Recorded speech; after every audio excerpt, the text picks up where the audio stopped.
नमस्कार दोस्तों, मैं आपका दोस्त अखिलेश त्रिपाठी आप सभी का आज के शो में फिर से स्वागत करता हूं। दोस्तों, आज हम लोग जाति व्यवस्था को लेकर के चर्चा करने वाले हैं, मैं और आपके कबीर सर। आज समझेंगे कि जो सोसाइटी में जाति व्यवस्था है इसका महत्व क्या है। सर, जाति का आज के जीवन में महत्व क्या है, इसकी उपयोगिता क्या है और आखिरकार समाज में अब इसकी कितनी जरूरत है, इतना जो है हमारे दर्शकों को। आपने बहुत ही अच्छा सवाल पूछा है अखिलेश जी। एक्चुअली में देखा जाए तो आज के समाज में जातियों की कोई आवश्यकता नहीं है। अगर जातियां अचानक से आज के दिन खत्म कर दी जाएं, तो देश और समाज दुगनी और 10 गुनी ज्यादा गति से प्रगति की ओर अग्रसर हो जाएगा, क्योंकि तब लोगों के पास आपस में लड़ने के लिए जातियां नहीं होंगी। सही बात। एक दूसरे से नफरत करने के लिए जातियां नहीं होंगी। राजनीतिक मुद्दों को सुलझाने के लिए या राजनीतिक पार्टियों के स्वार्थ सिद्धि के लिए कोई जाति नहीं होगी। तब इंसान सिर्फ और सिर्फ मानव जाति का रह जाए। आज पता नहीं क्यों, लेकिन मनुष्य मानव जाति का होने के बाद भी वो संतुष्ट नहीं है, इसलिए वो मानव होने के बाद एक और जाति का बोझ लेकर चलता है। वो कोशिश करता है कि हर जगह अपनी जाति का अभिमान दिखाए और लोगों को बताए कि मेरी जाति फलानी है, मेरी जाति फलानी है। तो सर, ये जो जाति व्यवस्था है, आखिर इसका समाज में जन्म कैसे हुआ, कहां से आई ये जाति? देखिए, क्या हुआ कि अगर पुराने टाइम की बात करें तो एक्चुअल में जाति क्या होती है, कर्म ही जाति होती है। जो पुराने टाइम में कर्म थे वो कामकाज थे, जिनको बोलते हैं जो पुराने काम थे, लोग बाग जिनसे अपनी रोजी रोटी चलाते थे, तो वो कर्म आगे चल के समय के साथ जातियों में परिवर्तित हो गए। जैसे पहले एक ही परिवार में 4 बच्चे पैदा हुए, उनके अपने अपने काम थे। कोई समाज की सुरक्षा के लिए राजा की सेना में भर्ती हो गया तो उसे क्षत्रिय कहा गया। किसी ने व्यापार में रुचि दिखाई, उसका दिमाग व्यापार में बहुत तेज चलता था तो व्यापारी कहलाया या बनिया कहलाया।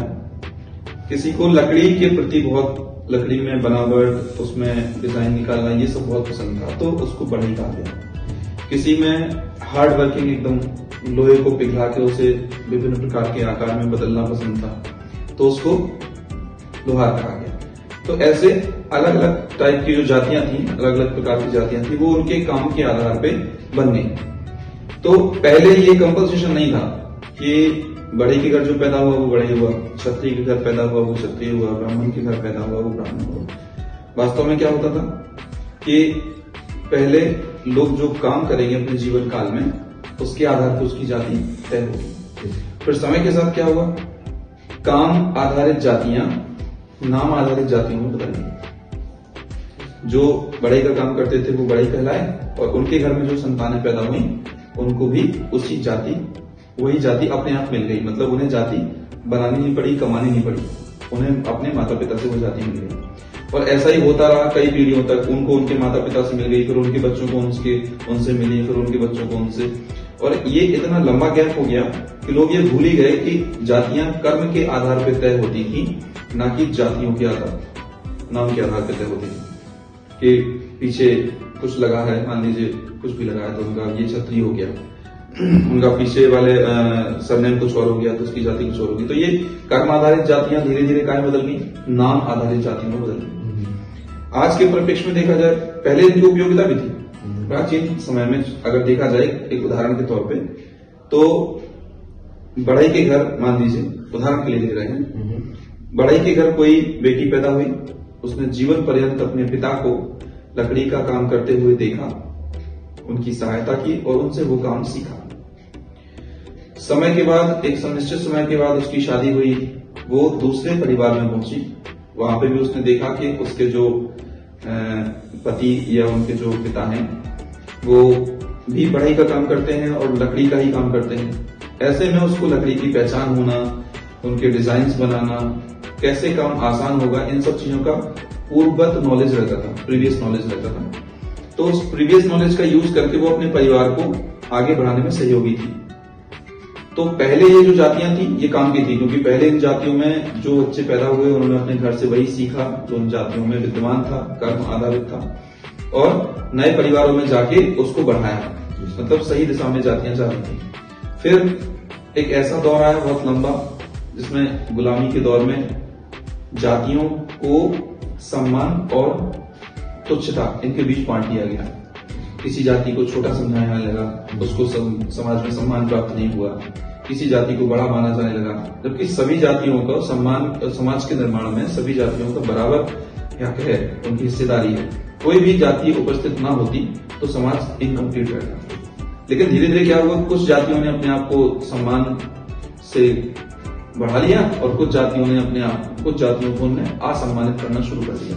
इसकी वजह से ये समाज में जातिवादी की जो खाई है वो इतनी गहरी हो गई है कि आज के समय में देखा जाए तो आज अपने पुराने समय में हुए अपने ऊपर के अत्याचारों को मिटाने के लिए वो दूसरी जाति से नफरत करना शुरू कर दी। या ऐसा कहा जाए कि नीचे जाति वालों ने ऊंची जाति वालों से नफरत शुरू कर दी, क्योंकि पुराने समय में वो ऐसा मानते हैं कि ऊंची जाति वालों ने नीचे जाति वालों को बहुत प्रताड़ित किया, उनको बहुत पनिष्ड किया, उनको सम्मान नहीं दिया, उनका अपमान किया, तो वो अपने अपमान का बदला आज लेना चाहते हैं। लेकिन वास्तव में ऐसा नहीं हुआ। उस समय की व्यवस्था अलग थी, आज की व्यवस्था अलग है। आज अगर जातियों की बात करें जो आज मौजूद है, विद्यमान है, तो उन जातियों की वजह से उनके जीवन में उसकी कोई उपयोगिता नहीं रह गई। एक ब्राह्मण आज व्यापारी का काम भी करता है, एक व्यापारी आज अच्छा पढ़ लिख जाए नौकरी करना शुरू कर देता है। आज कोई ऐसी जाति का, लोहार जाति का कोई हो, वो आज ज्यादा अच्छी हेयर कटिंग सीख लेता है तो बढ़िया एक पार्लर बना लेता है, सैलून खोल लेता है। तो अब जातियों की उपयोगिता ये नहीं रही, क्योंकि जातियों ने क्या किया, अपने काम को छोड़ दिया है। अगर वो अपने काम को बनाए रखती, अपने काम को ही आगे बढ़ाती, पीढ़ी दर पीढ़ी अपने काम को ट्रांसफर करती जाती, तो इनकी जीवन में उपयोगिता भी होती और इनको समय के साथ सम्मान भी प्राप्त होता। लेकिन आज क्या हुआ है, आज इन जातियों की आवश्यकता केवल और केवल राजनीतिक अपने स्वयं सिद्धि के लिए, राजनीतिक जो अपने स्वार्थ हैं उसको पूरा करने के लिए इनका उपयोगिता रह गई है कि कितना इसका वोट है, कितना उसका है। इसके अलावा इन जातियों की उपयोगिता व्यक्ति के जीवन में कुछ नहीं है। एक और छोटी सी बात मैं इसमें जोड़ना चाहूंगा कि जाति से पहले अपन ये माने कि मानव जाति का तो है ही। अगर वो अपनी सारी जातियां मिटा देता है तो वो मानव कहलाएगा। तो इस सृष्टि ने मानव को भी बनाया, इस सृष्टि ने पक्षियों को भी बनाया और जंतुओं को भी बनाया, जीवों को भी बनाया। तो अगर अपन सारे जीव जंतुओं की बात करें तो वो कभी अपने धर्म और अपनी जाति से विचलित नहीं होते। लेकिन मानव एक ऐसा है जो अपनी धर्म और जाति दोनों से विचलित है, और विचलित होने की वजह से उसने जो नई जाति का बोझ ओढ़ रखा है ना, उसके तले वो इतना दबा है कि सामाजिक प्रेशर लेके एक्चुअल में वो कभी जीता ही नहीं है। मतलब ना वो जीना चाहता है, ना वो किसी को जीने देना चाहता है। वो उसी कुंठित मानसिकता के साथ पैदा होता है, उसी कुंठित मानसिकता के साथ मर भी जाता है, मृत्यु हो जाती है उसकी। जैसे अपन अगर जानवर और इंसानों की बात करें, पक्षियों की बात करें, पेड़ों की बात करें, तो ये सब इस सृष्टि के भाग हैं और इन सब में अपने अपना एक धर्म पाया जाता है जिनका पालन वो पूरे जीवन पर्यंत करते हैं। उदाहरण के तौर पे वृक्षों का काम क्या है, भोजन उत्पन्न करना। तो कभी नहीं देखा होगा कि आम के पेड़ ने आम खा लिए, नहीं खाए। कभी नहीं देखा होगा अपन ने कि जो है पेड़ों ने किसी को नुकसान पहुंचा दिया, नहीं। उनका काम क्या है, जीवन देना। तो वो ऑक्सीजन भी देते हैं और फल भी देते हैं। ऐसे ही शाकाहारी जो जीव हैं, जंतु हैं, वो शाकाहारी जंतुओं को भी देखा होगा अपन ने कि वो घास खाते हैं। आप उनके सामने कितने भी भूखे हों, उनके सामने मांस डाल दीजिए, वो कभी नहीं खाएंगे, क्योंकि प्रकृति ने उन्हें एक जिम्मेदारी दी है अपने सामने, और वो अपने धर्म और अपनी जाति जो उनका कर्म है उसके आधार पे वो विभाजित नहीं हुए हैं, वो विचलित नहीं हुए हैं। आज भी अपने कर्म को फॉलो कर, बिल्कुल वो फॉलो कर रहे हैं, वो जो चला आ रहा है। शेर की बात करें, कार्निवोरस, मांस खाते हैं, आप घास डाल देंगे नहीं खाएंगे, मतलब वो भी अपने धर्म से बने हुए हैं, भूखे मर जाएंगे, लेकिन जो उनका धर्म है वो वैसे ही काम करेंगे। मानव एक ऐसा है जो अपनी जाति को त्याग के दूसरी जातियों को इतना ओढ़ लिया कि इसमें भी डिवाइडेशन कर लिया।